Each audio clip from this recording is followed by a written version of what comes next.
Peter took him aside. Now remember what Peter said about Jesus a second ago, okay? He took him aside and began to rebuke him, okay? Never, Lord, this shall never happen to you. Can you imagine that? 1 minute I'm Peter, I'm saying, Jesus, you are the Son of God. You are the Messiah. You are the Kingpin, the Alpha and the Omega. You are the ultimate expression of God's love. You're the whole reason all this is here. But you don't know what you're talking about. I know better.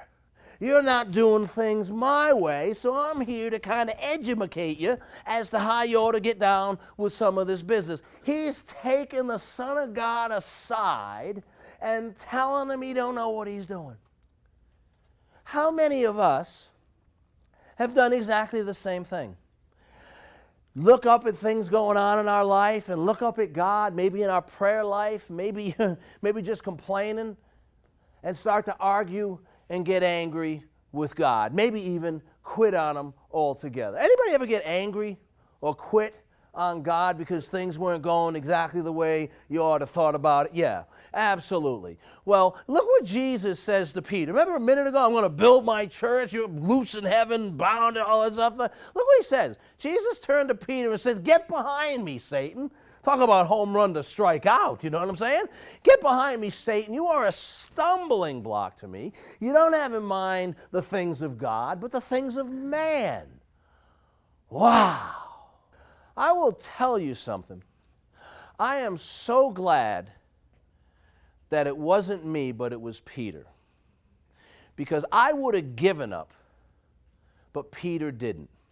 And that brings us to one of the most important lessons of today's class. There are two kinds of people in this world. Let's face it, we're all going to make mistakes and we're all going to stumble. But there are two types of people in this world. There are those who give up, and there are those who get up. Do you get what I'm talking about? There are those who give up, and there are those who get up. We're going to see that Peter didn't quit like I would have, but he decided to get up again. He brushed himself off and moved on. We're going to see shortly in the story where Peter's, talking about strike out, man, he's going to go in a slump.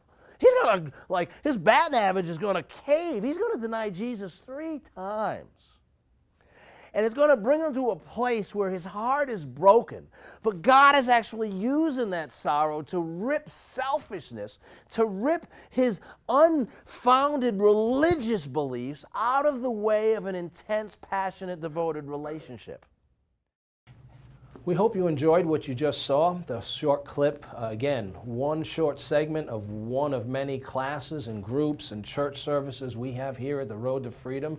And we hope it put just an inkling in your heart that maybe you can have the courage, the strength to reach out, because we want to be here for you. If you or a loved one has a problem, a challenge, even questions about a drug, alcohol, prescription medication issue, give us a call at the 800 number listed below, and we want to answer your questions and offer the healing blood of Jesus Christ to you, because he who the Son sets free is free indeed.